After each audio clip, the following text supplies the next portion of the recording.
empirik. Jadi mungkin kita mengulas dulu ya terkait minggu kemarin. Nah, ini masih ingat ini persamaan apa ini? Saya ingat yang sudah saya jelaskan minggu kemarin. Gak dikit evaluasinya. Atau udah lupa nih untuk persamaan ini? Iya. Jadi ini ya persamaan Kirsch ya. Untuk distribusi tegangan di sekitar lubang bukaan yang berbentuk lingkaran. Nah, ini berdasarkan analitik ya rumus-rumusnya ini. Ini ada sigma RR, yaitu sigma tegangan radial. Ini ada sigma tangensial, ya, theta. Ini ada sigma R theta atau radial tangensial. Nah, ini ada persamaannya. Masih ingat apa itu P ini? Atau udah lupa semua nih?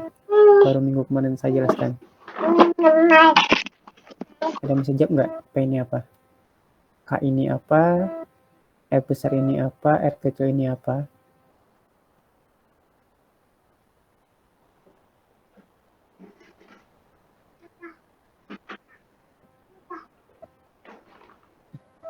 Atau udah lupa nih? Baru minggu kemarin pertemuannya.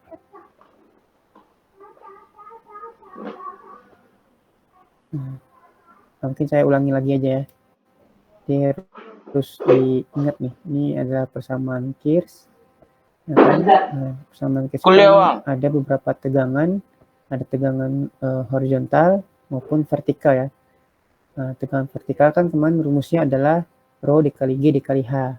Nah, Rho itu adalah massa batuan, G itu adalah gravitasi, H itu adalah kedalaman. Nah, itu untuk tegangan vertikal, nah, atau sigma V. Nah, kalau tegangan horizontal, sigma H itu rumusnya adalah K dikalikan dengan sigma V. Maka itu adalah koefisien ya, atau perbandingan antara tegangan horizontal terhadap vertikal. Nah, ini untuk persamaan untuk menentukan tegangan radial, tegangan tangensial maupun tegangan gesernya. Nah, ini ada persamaan analitiknya di mana P itu adalah tegangan vertikal ya. Rumusnya kan ada Rho dikali G dikali H. Kemudian K ini adalah koefisien atau perbandingan antara tegangan horizontal terhadap vertikal. Nah, ini bisa didapatkan menggunakan persamaan rumus dari Surai 1994, atau juga bisa menggunakan kalau untuk lubang bukaan yang ideal itu adalah 1, ataupun bisa menggunakan yang 2 untuk yang tidak ideal. R besar ini merupakan jari-jari ya, jari-jari lubang bukaan. Kalau R kecil ini tergantung jarak pengamatan. Nah, biasanya nilai ini sama biasanya. Kalau untuk sudah kedalaman lebih dari 1000 meter ya biasanya, ini dianggap sama. Nah, ini juga kayaknya sama ya. Ini sedih. Kalau theta ini adalah sudut yang dibentuk ke titik pengamatan searah putaran jarum jam.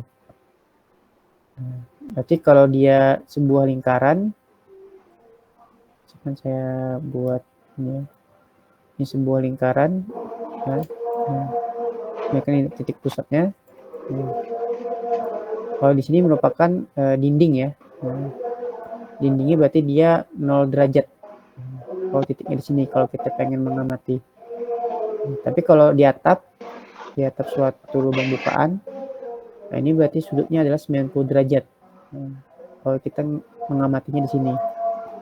Jadi ini tetanya ini yaitu sudut yang dibentuk ke titik pengamatan searah perputaran jarum jam. Jadi ini perlu diingat ya, ini persamaan Kirsch untuk menentukan tegangan radial, tegangan tangensial, ini adalah tegangan gesernya. Oke, tadi adalah tegangan vertikal. Nah, K ini adalah koefisiennya, R besar ini adalah jari-jari, R inilah titik pengamatan. Dan theta ini merupakan sudut yang dibentuk ke titik pengamatan. Nah, jadi seperti itu ya. Ini untuk persamaan Kirsch untuk lubang bukaan yang bulat. Nah, kemudian K ini bisa juga didapatkan menggunakan persamaan zero ini ya, 1994 ini. Ada persamaannya. Di 0,25 ditambah 7 dikalikan dengan EH, dikalikan dengan 0,001 ditambah 1 per Z. Jadi EH ini adalah modulus deformasi bagian dari kulit bumi yang diukur pada arah horizontal. Dalam satuannya GPA biasanya. Z ini adalah kedalamannya. Ini kan udah saya jelaskan juga kemarin terkait grafik ini. Nah, ini merupakan kedalaman. Jadi kedalaman dari 0, 1000 meter, 2000 meter sampai 3000 meter. Dan ini merupakan vertical stress-nya atau sigma V-nya. Nah, ini kita bisa menggunakan grafik ini. Nah, ini misalkan kita anggap dia di kedalaman 1000 meter. Nah, kita bisa tarik garis lurus. Mungkin dapatkan tegangan vertikalnya kita tarik ke atas. Nah, dapatkan sekitar 27 MPa. Artinya tegangan horizontalnya, tegangan vertikalnya sebesar 27 MPa kalau di kedalaman 1000 meter. Begitu juga di kedalaman 2000 meter. Ini tinggal kita tarik garis lurus. Kemudian kita tarik terus ke arah atas. Ini didapatkan sekitar 54 MPa ya, di kedalaman 2000 meter. Atau bisa menggunakan persamaan ini. Ini untuk tegangan vertikalnya. Atau yang sebelum tadi adalah ini nilai P-nya ini. Kalau untuk K-nya bisa menggunakan grafik ini atau menggunakan persamaan ini. Nah, ini bisa menggunakan grafik ini kan kedalamannya di 1000 meter, 2000 meter, 3000 meter. Dan ini adalah modulus deformasinya. Ini ada 10 GPa, 25 GPa sampai 100 GPa. Nah, tinggal kita tarik garis lurus saja nih. Nanti didapatkan nilai K-nya ini, yaitu perbandingan antara tegangan horizontal terhadap vertikal. Jadi seperti itu. Jadi ini perlu diingat ya untuk persamaan Kirsch ini, untuk perhitungan analitik lubang bukaan terowongan yang berbentuk lingkaran. Nah, ini cuma grafik perbandingan antara tegangan induksi dan berbanding dengan awal dengan jarak dari batas terowongan. Nah, ini dengan K-nya adalah sama dengan 1. Nah, kalau ini K sama dengan 2 ya. Kalau sini kan kita lihat jarak dari batas terowongan ini, R berbanding R besar ini. Kalau di atas udah 5 ini, maka dia akan stabil untuk distribusi tegangannya. Nah, sama juga untuk yang K-nya sama dengan 2 ini. Nah, kalau di atas 5 dia akan belum stabil tegangannya. Tapi kalau di bawah 5 dia masih belum stabil ya. Ini juga untuk yang K sama dengan 1. Nah, ini cukup besar tegangannya. Tapi kalau udah dia lebih dari jaraknya lebih dari 5 perbandingan R besar R kecil ini, maka dia akan stabil. Nah, kemudian ini distribusi tegangan di sekitar terowongan yang berbentuk tapal kuda ya. Ini ada bujur sangkar dan juga elips. Nah, kalau kita lihat ini bentuknya seperti tapal kuda nih, kalau kita lihat. Nah, ini kalau kita lihat ini biasanya ada di pintu masuk terowongan ya, biasanya bentuk tapal kuda ini. Nah, di sini juga ada sigma V dan juga sigma H.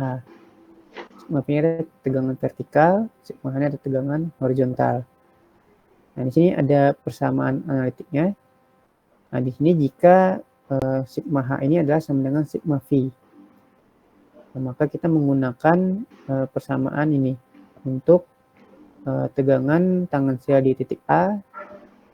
Ini bisa menggunakan persamaan ini 2,2 dikali dengan sigma V. Nah, kemudian untuk tegangan di tangan saya di titik B. Nah, titik A-nya dia di atap ya. Nih, titik A ini. Nah, dia berada di atap, sedangkan D ini berada di dinding. Nah, jadi untuk mendapatkan tegangan tangan sial di titik A ini bisa menggunakan persamaan ini, 2,2 dikali dengan sigma V. Sedangkan untuk di titik B-nya, tegangan tangan sialnya ini didapatkan dengan cara ini 1,3 dikali dengan sigma V.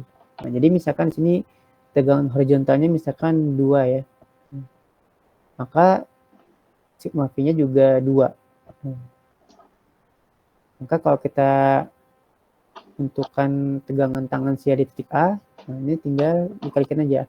2 dikali 2,2 dikalikan dengan 2. Misalkan tadi di sigma V-nya 2 ya. Maka hasilnya adalah 4,4. Nah, berarti tegangan tangan sial di titik A ini adalah sebesar 4,4. Ini juga kalau di titik B, maka tinggal dikalikan 2 ya. 1,3 dikalikan 2, berarti adalah 2,6. Berarti tegangan tangan sial di titik B ini adalah sekitar 2,6.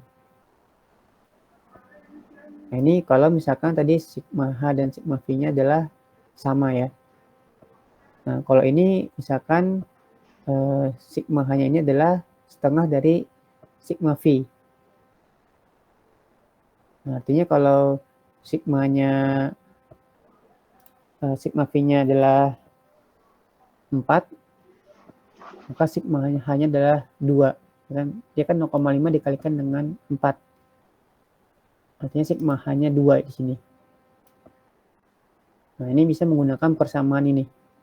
Nah, di tegangan tangan sial di titik A ini menggunakan persamaan 0,6 dikalikan dengan sigma V-nya. Jadi misalkan tadi 4, berarti di sini 2,4 ya.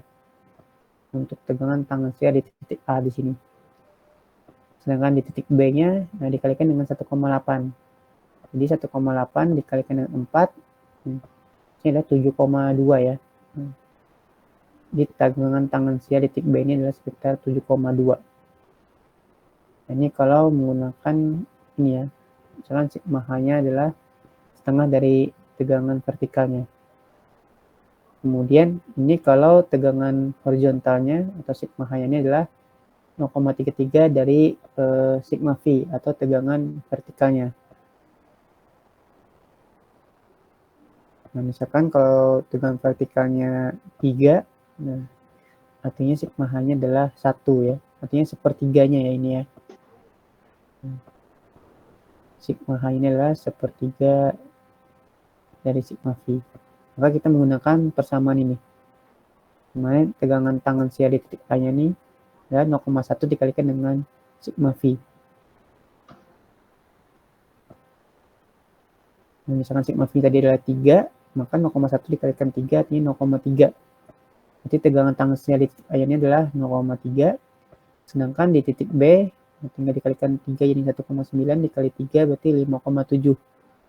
Artinya tegangan tangan sial di titik B ini adalah sekitar 5,7. Nah, jadi ini ya untuk persamaan distribusi tegangan sekitar terowongan untuk penampang tapal kuda. Nah, ini adalah persamaan analitiknya. Kemudian untuk buju sangkar, nah, jadi ini buju sangkar ini persegi 4 ya.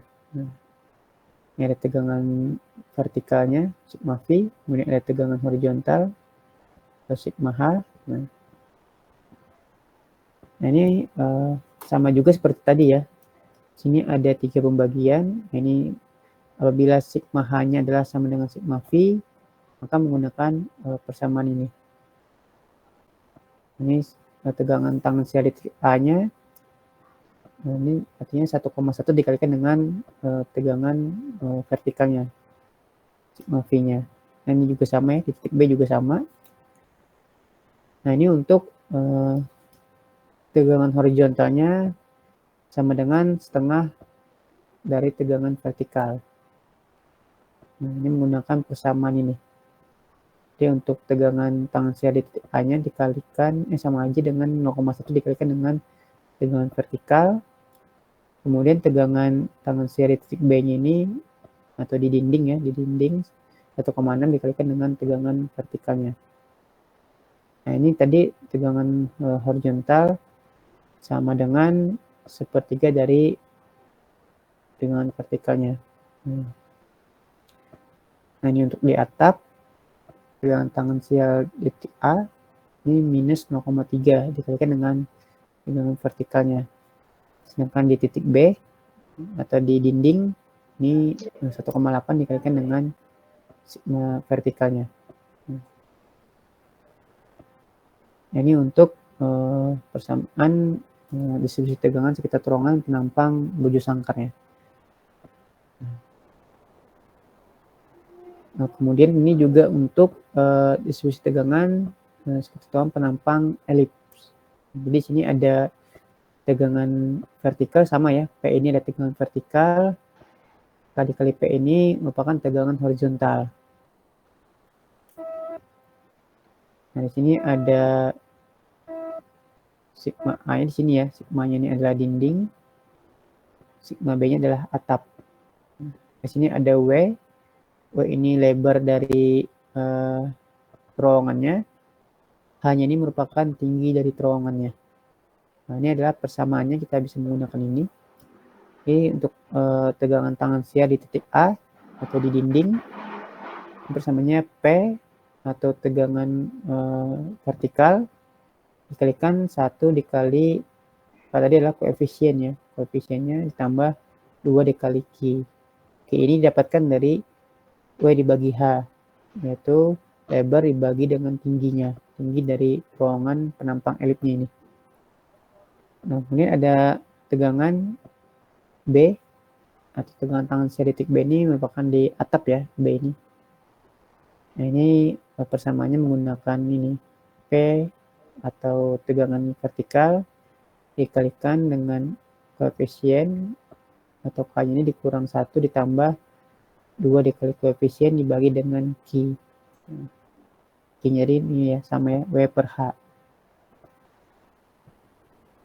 Sampai sini ada yang mau ditanyakan dulu terkait ini distribusi tegangan tadi awal lingkaran, ini lingkaran, kemudian ada yang bentuk tapal kuda, buju sangkar dan elip. Ini untuk secara analitiknya.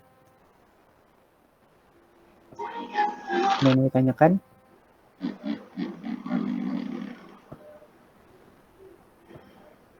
Kalau tidak ada, mungkin saya lanjutkan terkait analisis kestabilan lereng, analisis kestabilan rock tunneling quality index ya, atau sistem Q. Ini secara empirik. Jadi tadi itu kita bahas secara analitik, nah ini dibahas secara empirik nih, terkait analisa kestabilan terowongannya. Ini akan kita bahas ini terkait sistem Q ya, untuk hari ini. Nah, jadi klasifikasi batuan Q system ini dikenal juga dengan istilah Rock Tunneling Quality Index. Nah, ini untuk keperluan perancangan penyanggupan penggalian bawah tanah biasanya. Nah, Q system ini digunakan dalam klasifikasi massa batuan sejak tahun 1980 di Iceland ya. Nah, ini sistem ini pertama kali dikembangkan oleh Barton dan kawan-kawan. Nah, di 1974 berdasarkan pengalaman pembuatan terowongan terutama di Norwegia dan Finlandia. Nah, jadi empirik ini berdasarkan dari pengalaman ya, berdasarkan pengalaman. Kemudian kita akan lakukan perancangan penyanggaan penggalian dari pengalaman Barton dan kawan-kawannya ini. Nah, dalam sistem Q ini ada 6 parameter ya. Penaksiran numerik kualitas massa batuan. Ada 6 parameter. Nah, ini ada pertama itu ada RQD, ada Rock Quality Definition, kemudian ada jumlah kekar atau joint set number, ini biasanya disebutkan dengan GN, kemudian ada kekasaran kekar atau kekar utama, ini disebut joint roughness number atau JR, kemudian ada derajat alterasi atau pengisian sepanjang kekar yang paling lemah, ini ada joint alteration number atau JE, Kemudian ada aliran air, ini disebut dengan joint water reduction number atau JW. Kemudian ada faktor reduksi tegangan, ini biasanya stress reduction factor atau SRF. Nah, jadi 6 parameter ini untuk mendapatkan nilai Q ya, kan sistem Q. Jadi yang kita lihat adalah nilai Q-nya. Jadi ini perlu diingat nih, 6 parameter ini.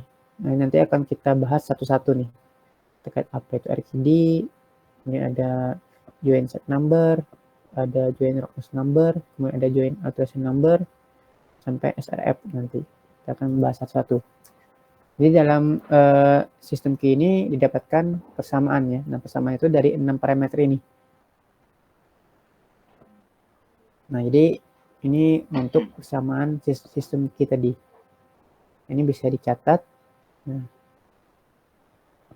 jadi untuk persamaan sistem Q ini yaitu RQD dibagi dengan JN. JN tadi adalah joint set number, dikalikan dengan JR per JE. JR ini adalah joint roughness number. Kalau JE tadi adalah joint alteration. Kemudian ada JW, joint water reduction, dan juga ada SRF, stress reduction factor ya. Nah, jadi ini perlu dicatat ya, nanti akan kita bahas satu-satu nih. Nah, untuk pembagiannya ini, di sini ada RQD dibagi dengan JN ya. Nah, ini mempresentasikan struktur dari massa batuan atau menunjukkan ukuran blok batuannya.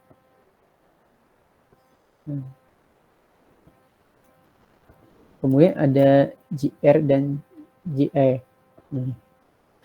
Ini menunjukkan kekerasan atau roughness ya, dan karakteristik geser dari permukaan bidang diskontinunya atau pengisi materialnya dari bidang diskontinu tersebut. Dengan kata lain, JR per JE ini menunjukkan shear strength ya, atau kuat geser antar blok batuannya. Kemudian untuk JW per dibagi SRF ini, nah ini terdiri dari 2 parameter stress. Untuk parameter JW ini adalah ukuran tekanan air ya. Ini kan joint water reduction ya, JW tadi. Nah, ini tekanan air yang dapat mempengaruhi kuat geser dari bidang diskontinunya. Kemudian parameter SRF ini adalah dianggap sebagai parameter total stress yang dipengaruhi oleh letak dari lubang bukaan, yang dapat mereduksi kekuatan massa batuannya. Jadi JW per SRF ini merupakan mempresentasikan aktivitas stres yang dialami oleh batuan.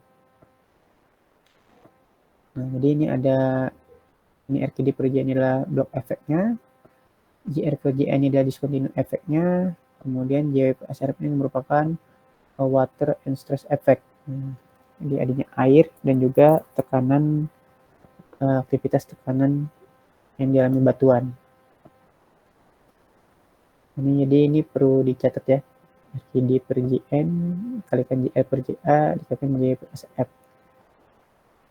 Nah, ini data-data ini nanti akan kita dapatkan langsung di lapangan biasanya. Nah, ini ada yang pertama kita akan bahas dulu terkait RQD ya. Nah, jadi ini ada RQD.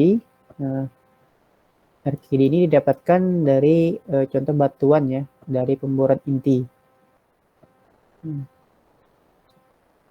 Di sini ada persamaannya untuk RQD.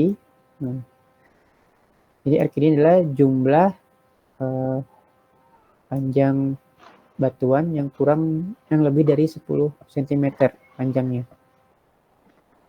dibagi dengan jumlah panjang core intinya keseluruhan dikali dengan 100%. Nah, misalkan di sini ada core inti batuan ya, atau pemboran inti batuan. Nah, gitu di sini kita ambil titik tengahnya dulu di sini. Nah, titik tengahnya ini, nanti titik tengahnya kita ukur panjangnya. Tadi dengan syarat lebih dari 10 cm ya, tidak ada patahan. Maka itu bisa dianggap ini jumlah panjang dari RQD-nya. Tapi kalau dia lebih kecil dari 10 itu tidak dianggap. Nah, misalkan kayak gini kan nih panjangnya adalah 38 cm nih misalkan. Nah, sekarang ini kan panjangnya dari tengah ini 17 cm. Nah, kalau ini kan dia bentuknya udah hancur ya, atau terjadi patahan yang banyak. Nah, ini berarti dia nggak dianggap masuk ke dalam jumlah dari panjang RQD-nya ini. Karena dia tidak bisa diukur. Gitu. Atau di bawah 10 cm. Nah, ini masih bisa, nah kalau ini kan masih bisa ya, karena dia masih terbagi dua, masih bagus. Nah, ini panjangnya masih 20 cm.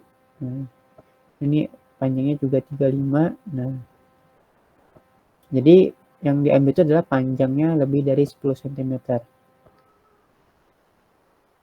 Nah, misalkan ini tadi contohnya misalkan ini adalah panjangnya sekitar 200 cm ya, atau 2 meter. Nah, kemudian ini kan kita ambil yang panjangnya yang lebih dari 10, misalkan 38, 17, 20, 35. Nah, kita masukkan di sini dalam persamaan nih. Jadi tadi panjangnya kan lebih dari 10. Kita total, kita bagi dengan panjang keseluruhannya dari pemboran inti tadi. Kemudian dikalikan dengan 100%. Nanti didapatkan sini ada 55%. Nah, ini merupakan nilai RQD-nya, 55. Nah, kemudian dari RQD ini jika inti pemboran tidak tersedia, jadi RQD ini tidak didapatkan gitu. Nah, bisa menggunakan ataupun memperkirakan dari jumlah kekar per unit volume. Menggunakan persamaan ini. Jadi RQD sama dengan 110 dikurang 2,5 JV ya, atau number of joint per meter kubik.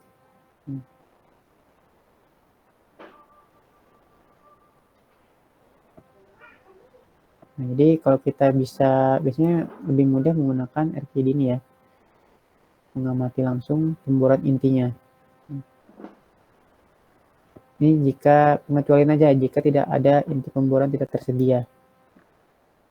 Sampai sini ada yang mau ditanyakan dulu terkait parameter yang pertama ini, terkait RQD?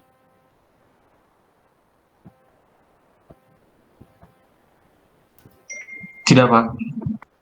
Oke, mungkin saya lanjutkan aja. Nah, jadi ini merupakan tabelnya. Nah, jadi misalkan tadi RQD-nya 55%. Nah, artinya distribusi cukup ya. Nah, di sini dari Verifur-nya sangat buruk ya. Nah, biasanya nilainya 0 sampai 25%. Nah, kalau buruk di sini 25 sampai 50. Kalau cukup di sini 50 sampai 75. Kalau good atau baik di sini 75 sampai 90%. Kalau Excel ini kan sangat baik ya, 90 sampai 100%. Nah, ini nanti angka-angka ini akan kita masukkan ke dalam persamaan key system tadi. Ya, dari hasil perhitungan ini, nah, nanti akan kita masukkan ke dalam persamaan key-nya. Artinya RQD-nya adalah 55 misalkan. Ini cuma deskripsinya. Artinya kalau dia 75 sampai 90%, artinya bagus berarti pemboran intinya, atau batuannya itu sangat bagus pemborannya. Nah, ini untuk yang tidak ada pemboran inti tadi ya. Nah, ini menggunakan GV-nya ini tadi. Nah, ini bisa misalkan lebih dari 27 join per meter kubik. Nah, artinya dia sangat buruk. Nah, kalau dia cuma 0 sampai 7 join aja per meter kubiknya, berarti dia sangat baik berarti. Nah, ini bisa menggunakan tabel ini untuk RQD.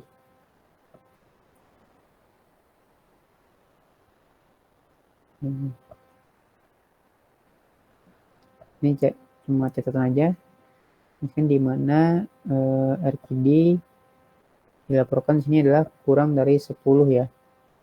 Nah, termasuk 0. Nah, maka nilai nominal yang digunakan adalah 10 untuk mengevaluasi nilai Q-nya ini. Dan RQD juga intervalnya 5, yaitu ada 100, 95, 90, dan seterusnya merupakan akurat.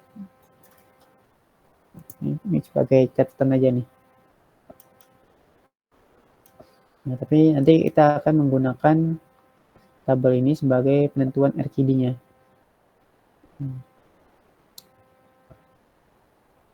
Ini terkait RKD, kemudian kita masuk ke join set number ya, atau jumlah kekar. Nah, di sini kalau kita lihat di sini misalkan ada ruangan ya. Nah, di sini kalau kita lihat ada masih kekar ini masih masif ya, masih tidak terlalu kelihatan. Nah, ini bisa dikatakan untuk join set number ini nilainya adalah 0,5 sampai 1. Kalau di permukaannya masih masif. Kemudian di sini untuk gambar yang 2 ini, yang kanan ini terdapat satu join set ya. Ini masih terdapat join set, satu join set. Nah, maka ini dapat dikatakan nilainya ini merupakan 2.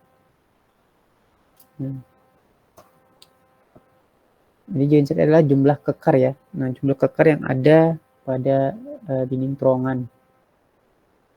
Kemudian kalau kita lihat di sini ada satu join set number plus random ya. Artinya ada beberapa yang random gitu. Atau kekar yang acak. Nah, ini dapat dikatakan sih nilainya ini adalah 3 gitu, nilai value-nya. Nah, kemudian ini ada 2 join set ya. Maka di sini nilai value-nya itu adalah 4. Ataunya nilai skornya gitu maksudnya. Kemudian di sini ada 2 join set plus random ya. Berarti dia ada 2 join set. Kalau kita kan gambarnya kan ini ada yang ke arah sana ya. Kemudian ada arah ke samping sini.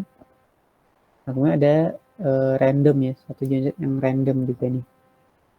Nah, sini dapat dikatakan nilainya adalah 6. Nah, ini untuk 3 join set. Nah, ini terdapat 3 join set yang berada pada dinding terowongan. Nah, di sini nilainya adalah 9. Kemudian di sini ada 3 join set ditambah dengan yang random ya. Nah, di secara acak. Maka di sini nilainya adalah 12. Kemudian di sini kalau misalkan ada 4 join set number. Nah, ini kira-kira mirip ini ya, kubus atau balok-balok gula ya. Nah, ini nilainya adalah 15. Nah, misalkan kalau yang ini, yang terakhir ini misalkan batuannya hancur atau seperti tanah gitu, jadi tidak terlihat kekarnya. Nah, ini bisa dikatakan nilainya 20. Nah, jadi join set number ini berdasarkan jumlah kekar yang dapat diamati di lapangan biasanya. Nah, nanti kita akan menggunakan tabel ini untuk menentukan nilainya tadi, nilai value ini nih. Berapa sih pembobotan dari nilai JN-nya. Nah, jadi tadi kan misalkan yang massive ya, atau tidak ada kelihatan joinnya, ini antara 0,5 sampai 1. Kalau gambar tadi kan yang ini ya, yang sebelah kiri nih. Artinya tidak masif dia, tidak ada join set number. Misalkan dia ada satu join set number, atau dia satu join set ini, nah, nilainya artinya 2 di sini. Kemudian ada satu join set plus random, nah ini nilainya 3. Dan seterusnya, yang tadi sudah saya jelaskan ya, sampai dia di sini batuan hancur seperti tanah ini, facet rock atau earthquake nih. dia nilainya 20. Nah, ini kan berdasarkan jumlah kekar. Jadi JN tadi adalah jumlah kekarnya. Ini ada catatan di sini. Nah, untuk persimpangan atau intersection ini menggunakan 3 dikalikan dengan JN. Kemudian untuk portal, biasanya menggunakan 2 dikalikan JN-nya. Nah, jadi ini ada catatan sedikit nih. Intersection kan artinya persimpangan. Biasanya lebih rentan, biasanya banyak kekar-kekarnya biasanya. Karena kan dia persimpangan itu kan ada 4 terowongan ya biasanya. Depan, kiri, belakang, samping kiri, samping kanan biasanya. Nah, kalau portal juga rentan ini, banyak kekar biasanya. Maka di sini dikalikan 2. Sampai sini ada yang mau ditanyakan lagi terkait JN ya, joint set number atau nih jumlah kekar ini.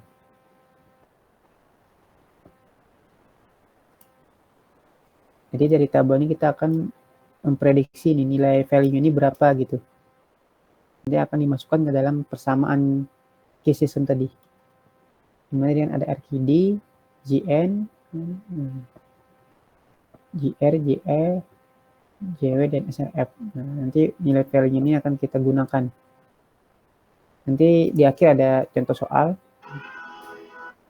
Ini akan saya jelaskan juga.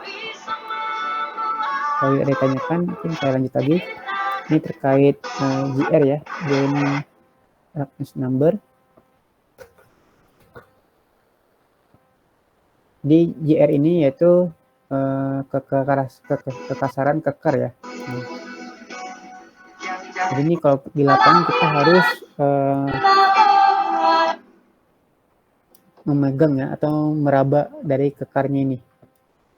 Karena kan dia kekasaran ya, ini harus diraba gitu. Nah, jadi sini JR4 digunakan untuk discontinuous joint artinya. Ini joint yang putus-putus. Nah, biasanya untuk joint roughness ini normal itu adalah panjangnya 1 meter ya, untuk panjang dari kekarnya. Nah, misalkan tadi dia putus-putus kurang dari 1 meter, nah ini bisa kita anggap nilai JR itu adalah 4. Kemudian ini JR1 jika tidak ada kontak dengan dinding batuan yang bergeser ya. Rock wall contact when sheared. Nah, ini juga menggunakan profil ya, atau tabel nanti untuk rock wall contact within 10 cm shear-nya. Nah, ini untuk catatan aja yang sebelah kiri ini. Nah, untuk gambarnya ini kalau kita lihat di sini ini kekasaran ya, artinya kita harus megang langsung kekarnya. Nah, misalkan di sini JR-nya 3, yang kita lihat adalah kasar dan tidak beraturan. Maka nilainya adalah 3. Kemudian JR ini bergelombang tapi halus gitu. Maka JR-nya adalah 2. Kalau JR-nya 1,5 ini bergelombang juga, tapi dengan sisi yang licin gitu. Nah, ini untuk jarak tadi 1 meter ya. Minimal itu untuk panjang kekarnya adalah 1 meter. Nah, kemudian ini untuk nilai 1,5 juga kasar ya, atau tidak beraturan, planar. Kemudian ini untuk JR991 ini dia kekasarannya halus dan juga planar ya, hampir. Kemudian 0,5 jika dia licin juga planar. Jadi JR ini terkait kekasarannya. Nah, ini mungkin bisa menggunakan tabel ini untuk nilai GR. Di sini deskripsinya ada wall kontak ya, atau kontak dengan dinding batu, dan juga wall kontak sebelum 10 cm sebelum bergeser.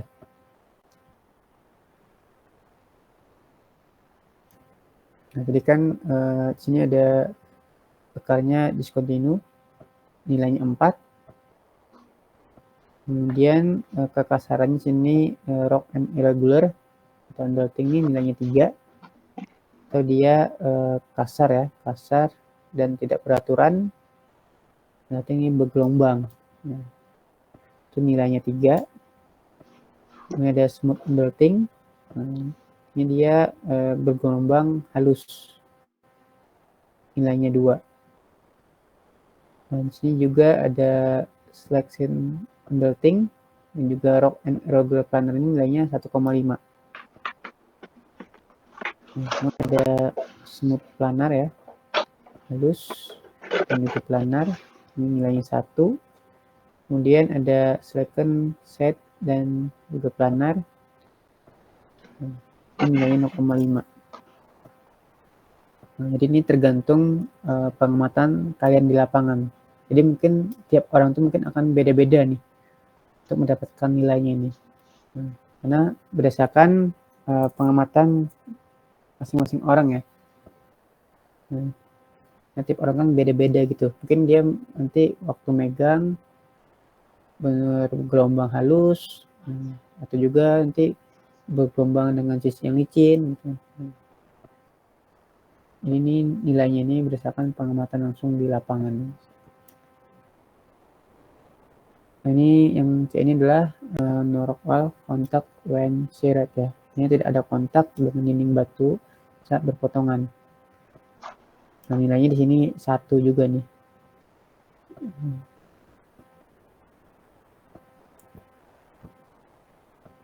Sini artinya zona ini mengandung mineral lempung yang cukup tebal untuk mencegah kontak dinding batuannya. Nah, kalau yang J ini zonanya berpasir, berbatu ataupun keras ya, hancur, yang cukup tebal untuk mencegah kontak di dinding batuan. Nah, ini namanya biasanya nilainya 1 di sini. Nah, ini ada sedikit catatan juga untuk nilai JR ini. Ini tambahkan 1 jika jarak rata-rata dari joinnya ini lebih besar dari 3 meter biasanya. Artinya kalau dia joinnya itu lebih dari 3 meter mungkin ditambahkan nilainya 1. Nah, kemudian juga gunakan GR sama dengan 0,5 untuk sambungan planar ya, atau sambungan sisi yang licin yang memiliki garis-garis. Misalkan garis-garis tersebut diandalkan untuk kekuatan minimum biasanya. Nah, ini untuk parameter GR. Artinya untuk kekerasan tadi ya, kekasaran dari kekarnya. Nah, kemudian masuk ke parameter GE, yaitu joint alteration number. Nah, ini untuk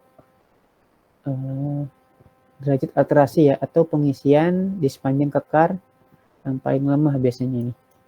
Sini ada misalkan ada batuan, kemudian ada join ya atau kekar, kemudian di antara kekar ini terdapat alterasi atau pengisi. Nah, misalnya periksa lebar kekarnya berapa. Nah, kemudian cek toughness-nya atau kekuatan permukaan kekarnya ya.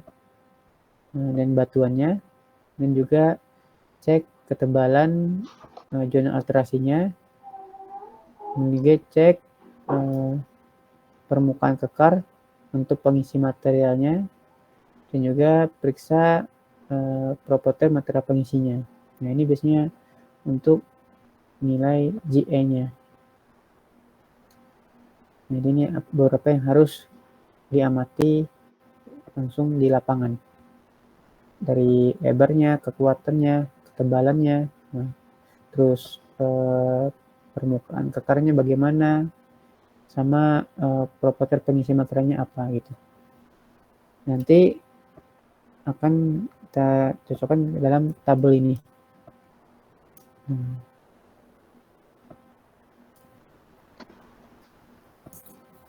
Jadi ini adalah terkait ini ya, pengisi sepanjang kekar.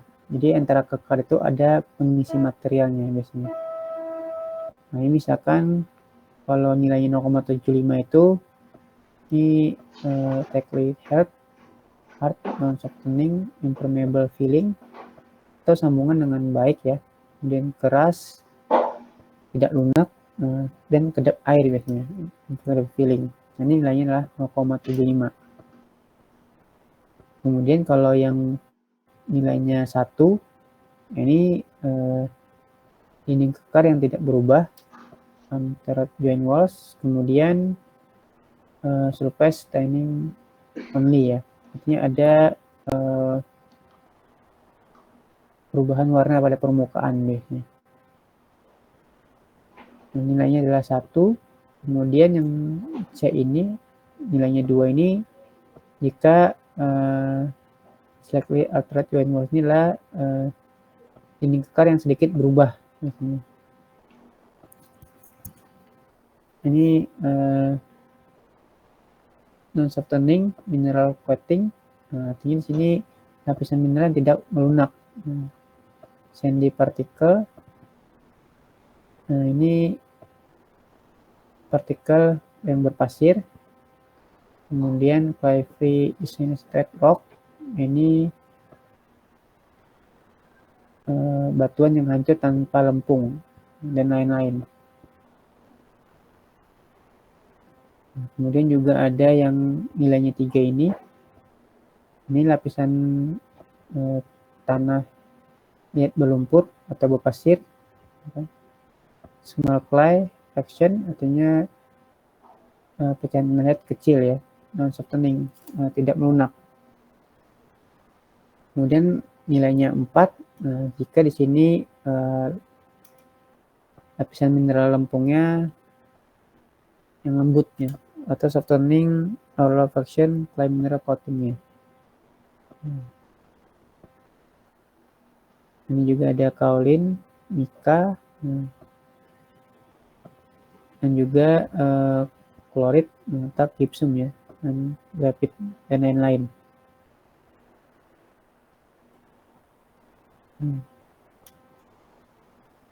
Ini juga lapisannya terputus-putus ya, 1-2 mm atau kurang. Ini menggunakan nilainya 4. Jadi ini deskripsinya seperti ini. Kalau untuk GA ya, joint alterationnya. Ini untuk yang rock wall kontak. Kemudian ada juga yang ini containing batu sebelum geser 10 cm. Nah, ini nilainya di sini ada 4, 6, 8, kemudian 8 sampai 10. Nah, di sini ada juga catatan ya. Nah, catatan di sini ini nilai dari P-nya ya. Atau di sini gesekan sisanya ini. Nah, dimasukkan sebagai panduan untuk memperkirakan sifat mineraloginya dari produk alterasinya jika ada.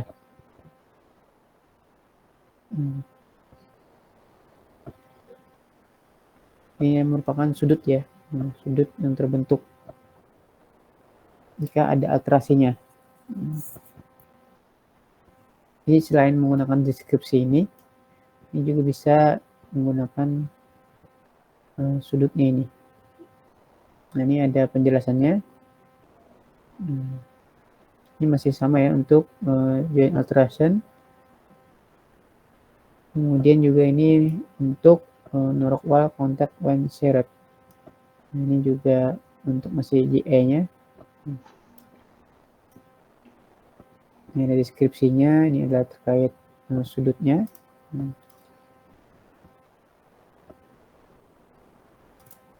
Kemudian ini terkait JW ya selanjutnya, atau joint water reduction number.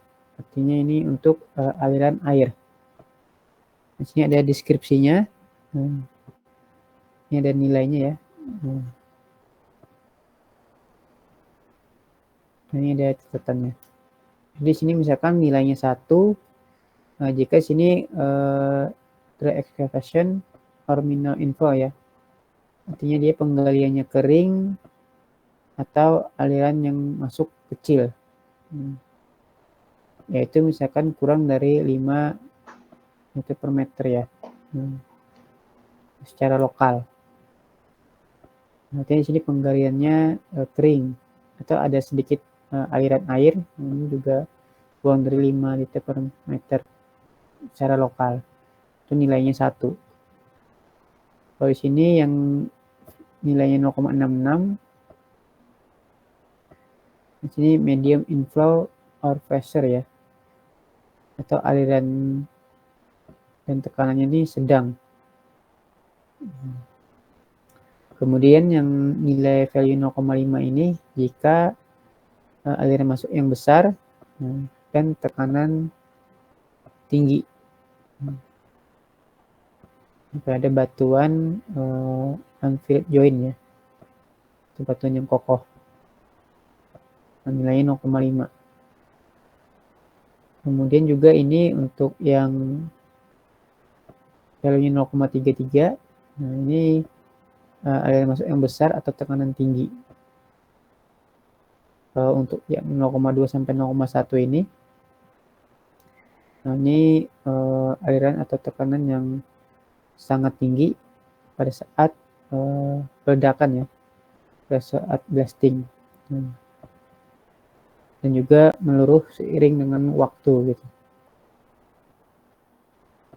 Nah, ini juga 0,1 sampai 0,05 ini. Nah, ini aliran atau tekanan yang sangat tinggi ya. Especially high inflow or pressure. Nah, ini terkait JW ya, atau joint water reduction number. Kemudian JW ini ada juga SRF. Nah, ya, adalah stress reduction factor ya. Nah, sini ada deskripsinya.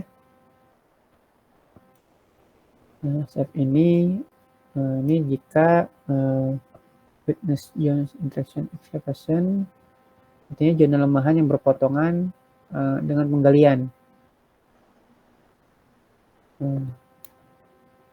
Nah, di sini nilainya ada SRP dari nilai 10, 5, 2,5, 7,5, 5, 2,5, dan 5 juga ya. Nah, tergantung deskripsinya di sini.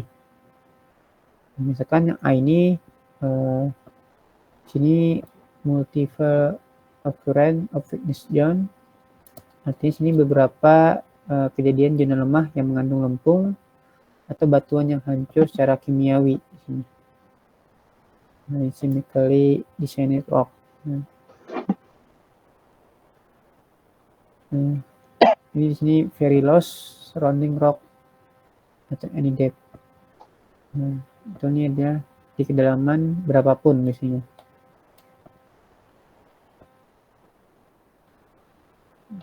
Very loose-nya itu sangat gembur ya, very loose, sangat hancur. Maka nilai SRF-nya adalah 10. Kalau di sini single weakness zone containing clay, artinya zona lemahnya tunggal, single ya. Sini mengandung lempung. atau originally desain rock ini atau batuan hancur karena kimiawi. Nah, ini kedalaman penggaliannya lebih dari 50 meter biasanya. Nilainya 2,5. Dan juga yang D ini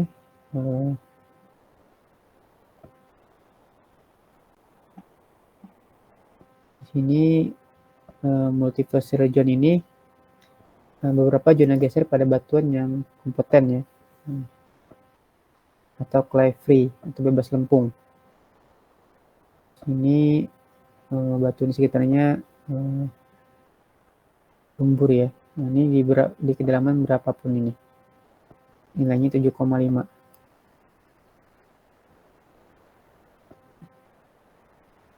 Kalau yang E ini single shear. Ini zona geser yang tunggal, bebas lempung. Ini kedalaman penggalian kurang dari 50 meter. Maka nilainya 5 untuk nilai SRF-nya, sedangkan untuk yang ini untuk kedalaman lebih dari 50 meter ya. Untuk zona gesernya maka nilainya 2,5. Nah, ini juga untuk yang ini nilainya 5 ini apabila loss open joint ya, atau heavy joint sugar cube. Ini di kedalaman berapapun. Nah, ini untuk nilai SRF. Kemudian ada juga ini untuk yang kedalaman ya, weakness zone intersection excavation. Nah, ini berdasarkan batuan yang kompeten rock ya, atau rock stress problem. Nah, di sini ada sigma C. Ini ada tegangan vertikal ya, atau nilai UCS.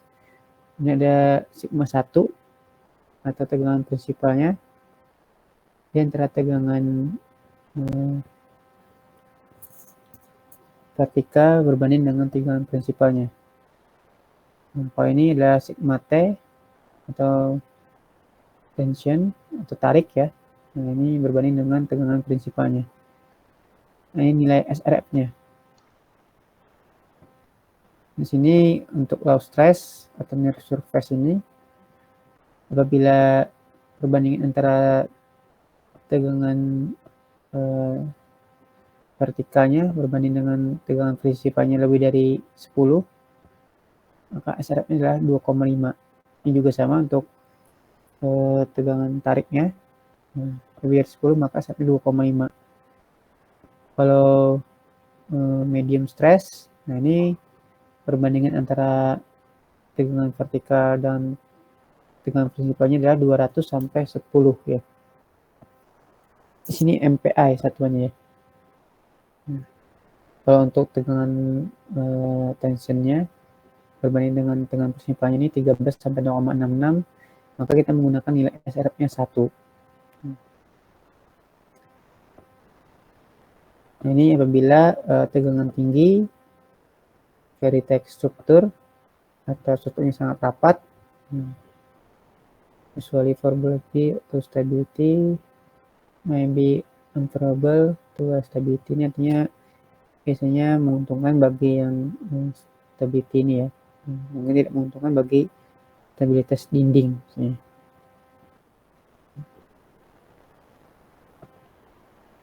Nah, ini ada perbandingan tegangan horizontalnya dengan tegangan prinsipalnya 10 sampai 5.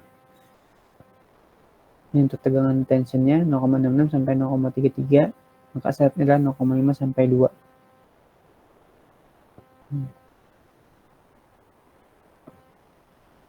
Nah, ini juga ada mid rock bars, artinya runtuhan batuan ringan. Ini batuan masif. Ini perbandingan antara tegangan vertikalnya dengan prinsipalnya adalah 5 sampai 2,5, atau tegangan tensionnya dengan prinsipalnya 0,33 sampai 0,16, maka SRF-nya 5 sampai 10. Kalau ini adalah runtuhan batuan yang cukup berat ya, heavy rock bars-nya.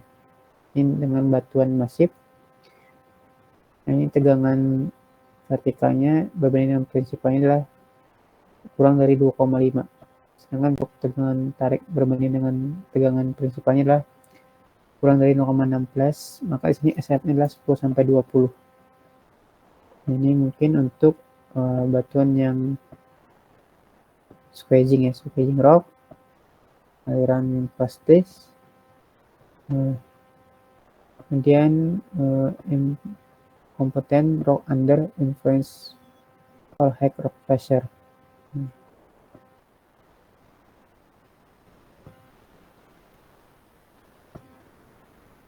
Nah, sini untuk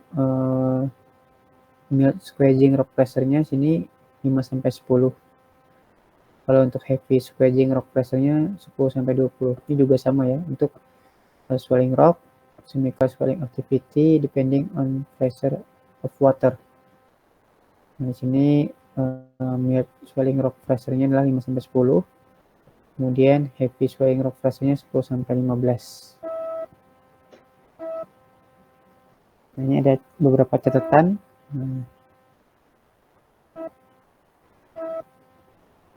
Ini ada Paul strongly anisotropic, masih virgin ya.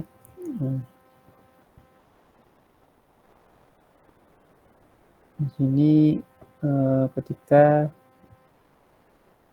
sini ya perbandingan antara sigma 1 berbanding dengan sigma 3 ini kurang lebih dari 5 dan kurang dari 10.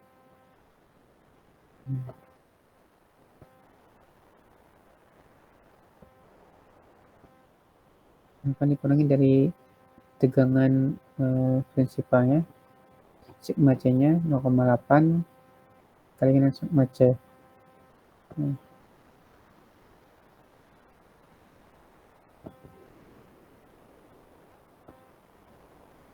Ini juga ketika sigma 1 berbanding dengan sigma 3 ini lebih dari 10, maka sigma C ini adalah 0,6.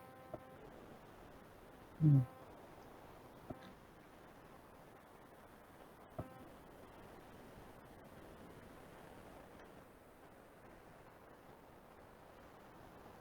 kemudian ada juga beberapa catatan ini. Field case record available where depth of ground below surface is less than speed width. Artinya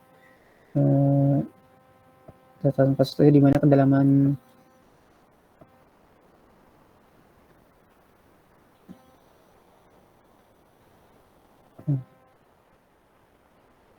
untuk SRF ini peningkatan SRF dari 2,5 menjadi 5 untuk kasus-kasus seperti hanya ini ya.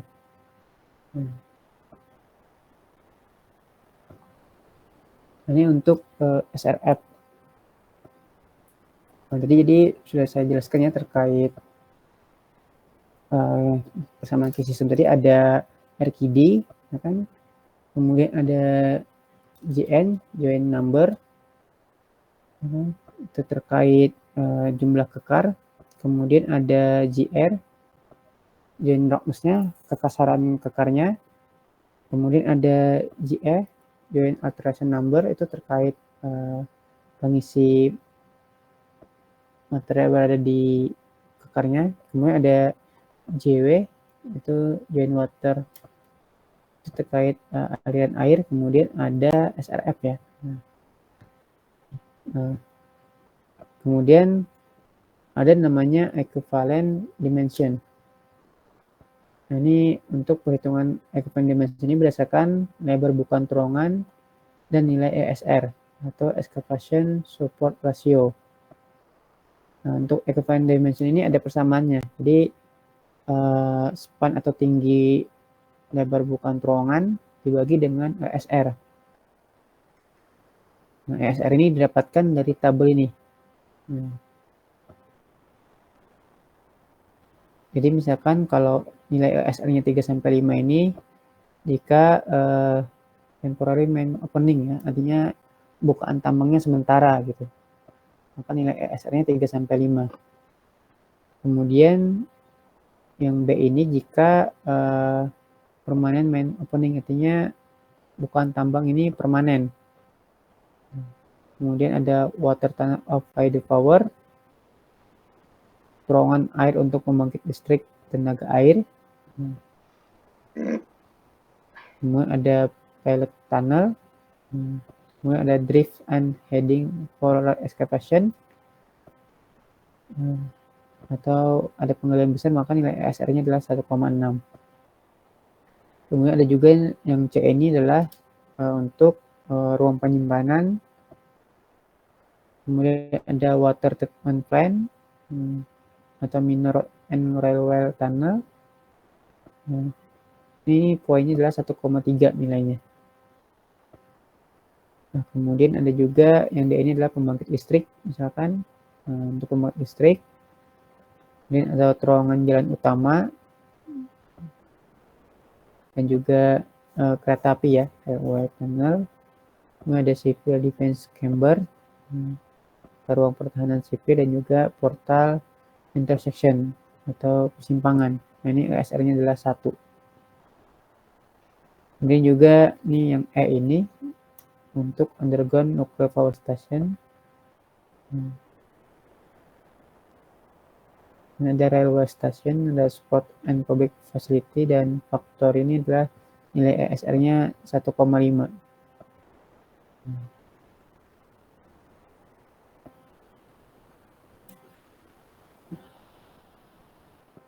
Kemudian jadi itu tadi ya untuk parameter-parameter yang akan digunakan dalam sistem key. Ini misalkan ada sebuah contoh ya. Ini contoh misalkan dari parameter kita ini sudah ditentukan misalkan.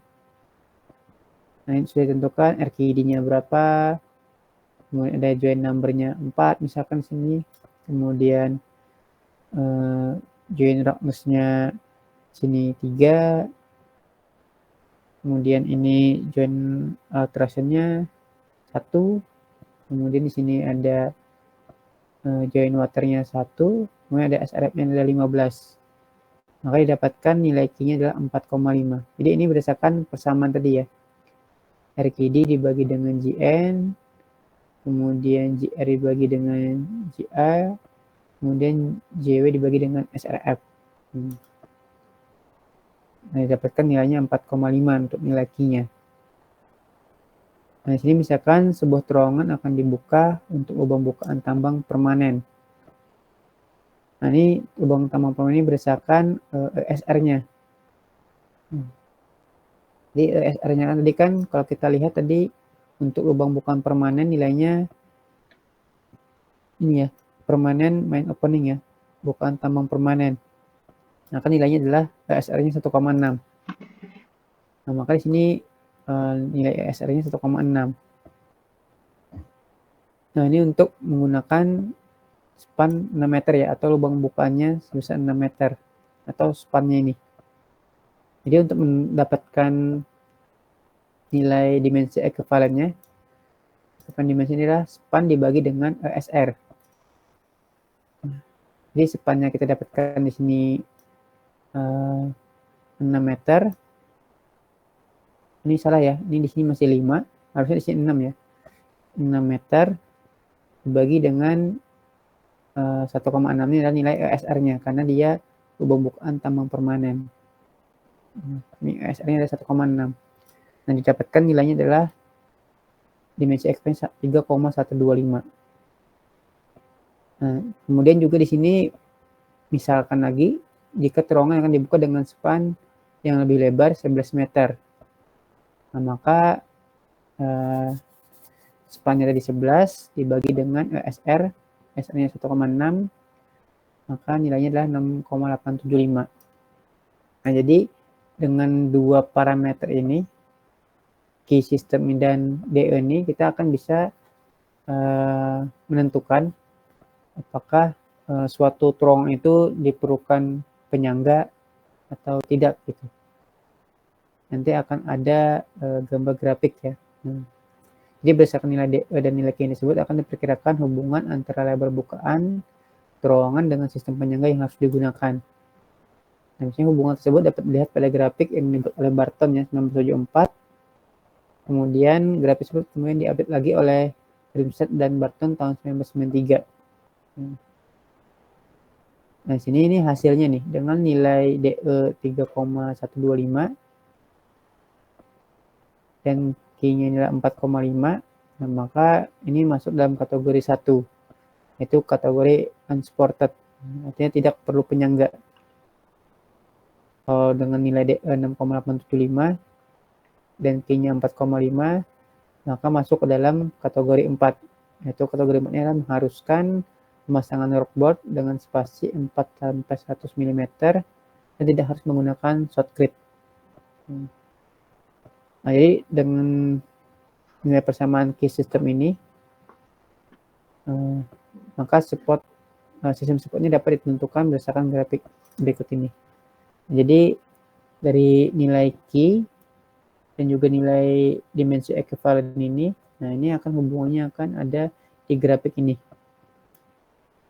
Nah, jadi ini nilai DE ya, dimensi equivalentnya, yaitu dimana spannya tadi atau lubang bukaan terowongannya tingginya dibagi dengan ESR.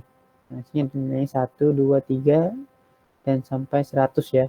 Nah, kemudian untuk di bawah ini untuk nilai Q-nya. Dimana nilai Q tadi kan berdasarkan rumus persamaan tadi, RQD dibagi dengan JN dikalikan dengan JR per JE dikalikan dengan JW per SRF. Nah, jadi misalkan tadi kan untuk spannya tadi kan 6 ya, span 6 dengan SR-nya 1,6, maka didapatkan ini aja nih 3,125, maka DE-nya 3,125 dan juga ada yang 6,875. Ini untuk yang lebar 11 meter. Nah, ini anggaplah di sini sekitar 3 ya, titiknya 3. Nah, ini untuk span 6, ini ada yang span 11 itu sekitar 6,an ya, 6,3 ya.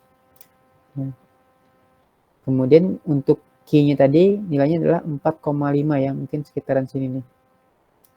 Kemudian kita tarik garis lurus saja untuk Q-nya ke atas secara vertikal, kemudian untuk yang DE-nya tadi dimensi equivalentnya secara vertikal, secara horizontal. Nah, nanti pertemuan titiknya ini, nah ini mendapatkan kan ada ini ya ISR-nya atau information kategorinya. Di sini ada 1, ini 2, nah ini sini 3, ini 4, ini sini 5, 6 sampai 9. Nah, ini ada keterangannya sini. Kalau kita lihat tadi kan ini dengan perbandingan span SR-nya adalah 3 tadi kan, ini tinggi spannya adalah 3,125 ya nilainya. Nah, ini artinya dia masuk kategori 1. Artinya dengan tingginya 6 meter, maka dapat dikatakan bahwa dia di sini tidak perlu menggunakan penyangga. Nah, tapi kalau ketinggiannya 11 meter, tinggi terowongannya, nah ini harus menggunakan penyangga rock bolting ya, sini dengan 40-100 mm jaraknya, ini tanpa harus short grip. Nah, jadi seperti itu untuk pemahaman dari key system. Nah, sampai sini ada yang mau ditanyakan dulu terkait sistem key? Izin Pak, mau nanya Pak. Oke, silahkan. Izinkan memperkenalkan diri Pak, nama saya Insan Fadisa Sibuan dengan ujung NIM 187. Izin bertanya Pak, untuk yang GN sama yang SRF itu kita ngukurnya di lapangan bagaimana ya Pak? Yang mana? Yang JW sama SRF ya? Iya Pak. JW dan SRF ya? Nah, kalau untuk JW ya, belum saya jelaskan dulu. Nah, kalau Join Water ini kan artinya kita berdasarkan deskripsi ya, artinya kita harus memang ke lapangan nih. Nah, karena kita akan langsung, karena kan ini sifatnya secara empirik ya. Nah, empirik artinya kita mengamati langsung di lapangan gitu. Jadi kalau kita ke lapangan, misalkan saya ada deskripsinya di sini. Nah, apabila di sini penggaliannya kering, nah, atau aliran ada aliran air yang masuk tapi kecil masih di sini, maka nilainya di sini 1 gitu. Tapi ini kalau misalkan dia yang medium atau aliran airnya ada sedang, nah itu bisa juga menggunakan tekanan nih kalau kalian mengukur nih kgf per cm persegi. Tekanannya 1 sampai 2,5 kgf per cm persegi, maka nilainya adalah 0,6. Jadi ini memang harus mengamati di lapangan gitu. Ini berdasarkan deskripsi ini tadi. Sama juga untuk SRF ini. Nah, ini kita harus langsung memang di lapangan gitu, berada di pengamatan langsung di terowongan yang akan kita amati gitu. Nah, ini kan SRF ini kan berdasarkan stress reduction factor ya, atau kekuatan dari batuannya itu, stresnya yang dialami batuannya. Nah, ini tadi ada deskripsinya. Nah, jadi ada join lemahan yang berpotongan saat penggalian. Nah, ini kita bisa amati nih berdasarkan deskripsi ini. Jadi tetap kita harus ke lapangan intinya, langsung mengamati di lapangan ataupun di terowongannya. Tinggal kita sesuaikan nih berdasarkan deskripsi ini. Nanti deskripsinya masuk yang mana, nah, baru kita dapatkan nilai SRF-nya ini. Jadi seperti itu. Baik, terima kasih Pak. Oke. Mungkin ada lagi yang mau ditanyakan? Jadi intinya kita harus ke lapangan ya, ke lapangan, kemudian kita biasanya kita bawa nih biasanya tabel-tabel ini biasanya. Nah, kita cocokkan gitu. Dia kan berdasarkan dari RQD ya. Saya RQD kan berdasarkan core inti batuannya ya. Nah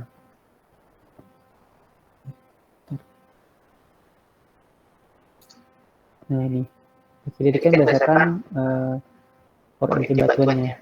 Jadi kan rumusnya kan tadi panjang batuan yang lebih dari 10 cm ya, itu yang dihitung. Kalau di bawah 10 cm itu enggak masuk gitu. Jadi dapatkan nilainya nih. Nah, jadi nih biasanya langsung masuk nih angkanya. Berapa sih nilai RQD-nya? Itu merupakan nilai value-nya. Misalkan 80% misalkan. Maka 80% tadi akan masuk ke dalam persamaan jadi value ini. Kalau misalkan deskripsi kan misalkan RQD-nya bagus misalkan. Bisa juga nih kan. Kalau kita lihat dari pengamatan aja misalkan RQD-nya bagus, berarti kita bisa menganggap dia itu 75-90% untuk dari nilai RQD-nya. Tapi kan kalau nilai ini kan agak sulit ya, karena orang beda-beda juga nih. Ada yang sangat buruk, makanya kita harus menghitung langsung gitu biasanya dengan persamaan ini. Untuk memastikan lagi gitu, apakah dia memang benar-benar bagus, kan? Kalau bagus kan tadi ini kan 70-90%. Kalau sangat baik 90-100%. Tapi ini kadang jarang ya biasanya 90-100%. Tapi itu tergantung batuannya juga. Nah, kemudian juga tadi kan ada join set number-nya tergantung kekar-kekar yang ada di lapangan yang kalian amati. Dan misalnya ada satu join set. Ini ada satu join set, ada yang random juga, misalnya ada yang 2 join, nilainya ini kita masukkan deskripsi yang kita amati. Ini JR ini kan terkait join roughness kekasaran. Nah, ini juga harus di lapangan kan kita harus menyentuh langsung permukaan batuannya gitu terkait kekarnya, kasarannya. Kalau JE ini terkait pengisi materialnya ya, pengisi materi pada kekar.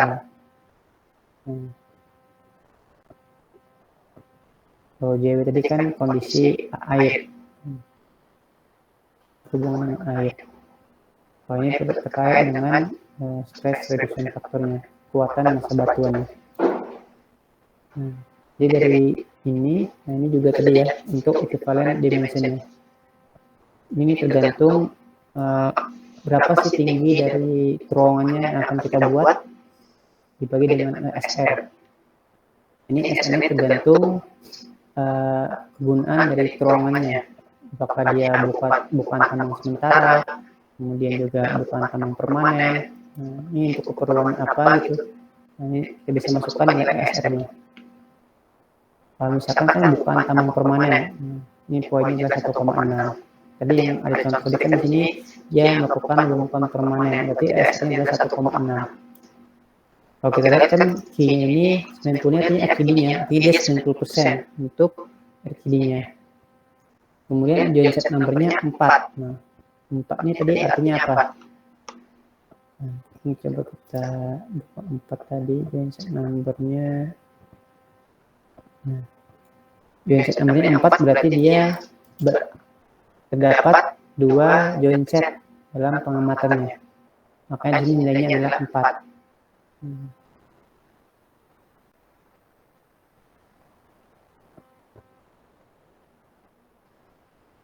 Kemudian juga ini kan ada JR-nya, nah 3. Nah, kemudian ada JE-nya 1. Kemudian di sini ada JW-nya, joint watering 1, dan juga ini SR-nya ada 15. Nah, 15 jadi ini mungkin untuk kegunaannya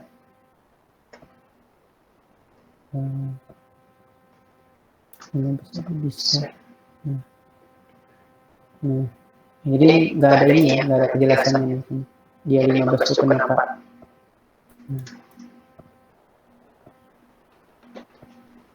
Nah, biasanya ada yang mau ditanyakan. Ini ada contoh soal sebenarnya. Nah, ini ada contoh kasus.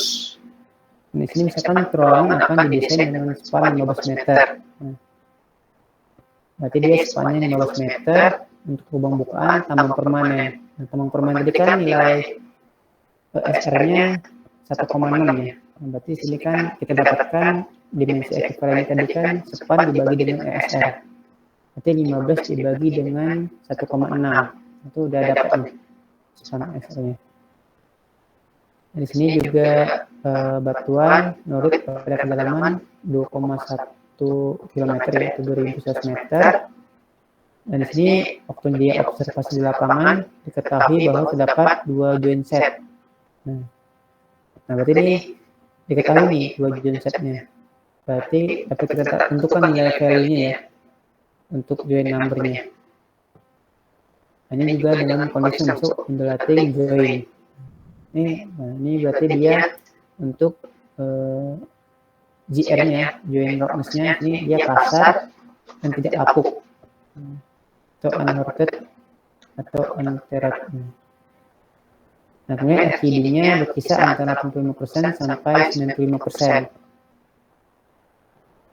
Nah, ini dia didapatkan ya, berarti dia ini yang good ya, yang bagus artinya RKD-nya. Nah, nanti kita bisa masukkan nih antara 85 sampai 95% untuk nilai RKD-nya. Nah, di sini dari hasil uji lab, UCS rata-rata 170 MPa dan mayoritas stressnya adalah 85 MPa. Nah, 170 ini kan artinya UCS ya, artinya dia sigma C-nya UCS. Mayor prinsipalnya adalah sigma 1 ini tadi. Nah, berarti ini menggunakan grafik yang ini tadi ya. Ini 110 per MPa ini berarti, nah ini untuk nilai SRF-nya. Nah, ini kan ada perbandingan antara sigma C berbanding dengan sigma 1 ya. Ini adalah UCS-nya dengan tegangan prinsipalnya. Nah, dimana kan 170 untuk UCS-nya, untuk sigma 1 prinsipalnya adalah 85. Nah, berarti 180 dibagi dengan 85 2 ya. Nah, berarti maka di sini nilainya itu adalah kurang dari 2,5. Artinya SRF itu bisa 10 sampai 20 nilainya. Ini antara perbandingan antara nilai UCS dan dengan prinsipalnya.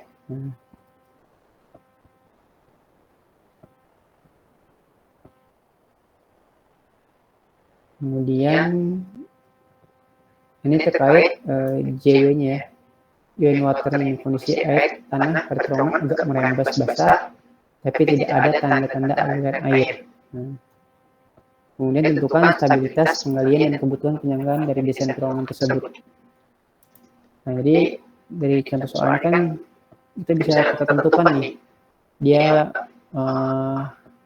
untuk analisis stabilan terowongan ini apakah dia perlu penyangga atau tidak perlu penyangga. Nah, jadi ini dimasukkan ke dalam tabel-tabel tadi berdasarkan apa yang diketahui, berdasarkan observasi di lapangan ya. Nah, ini misalkan ini ada jawabannya seperti ini ya. Di sepanjang ada 15 meter, S-nya 1,6, kemudian RTD-nya 85 sampai 95%. Kemudian join number-nya nilainya 4. Jadi karena di sini kan dia terdapat 2 join set. Dapat 2 join set, jadi nilai value-nya adalah 4. Kemudian join roughness-nya nilainya 3. 3 ini tadi dilihat dari tabel ya. Mungkin nanti kalian coba lihat aja di tabelnya. Nah, ini berdasarkan nih, kasar dan tidak lapuk. Maka nilai value-nya adalah 3. Kemudian GA-nya atau joint akurasinya adalah 1. 1 ini didapatkan di sini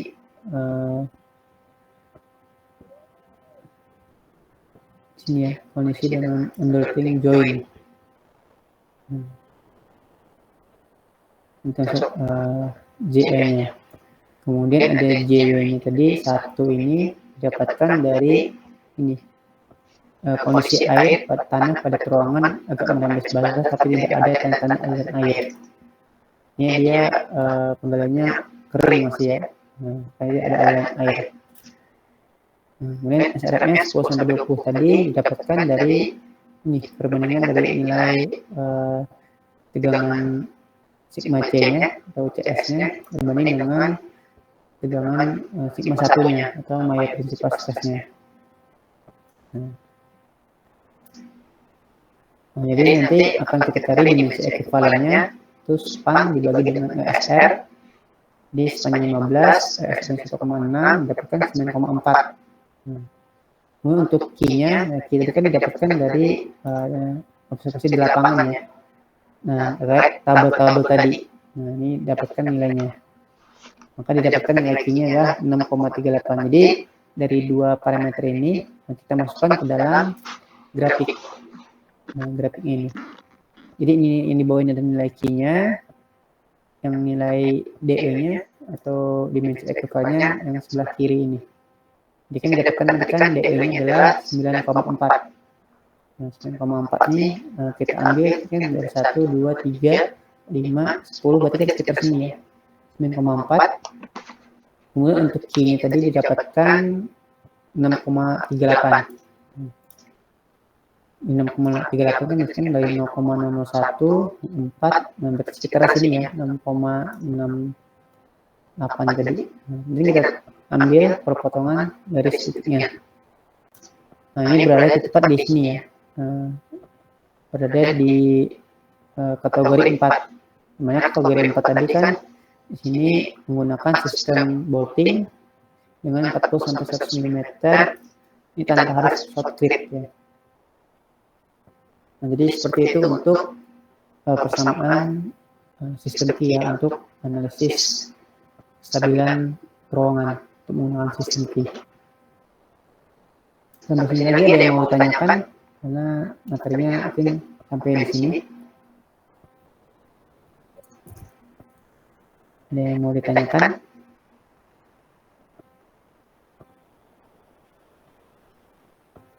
Atau sudah paham semua ya terkait analisis kestabilan terowongan menggunakan sistem key-nya?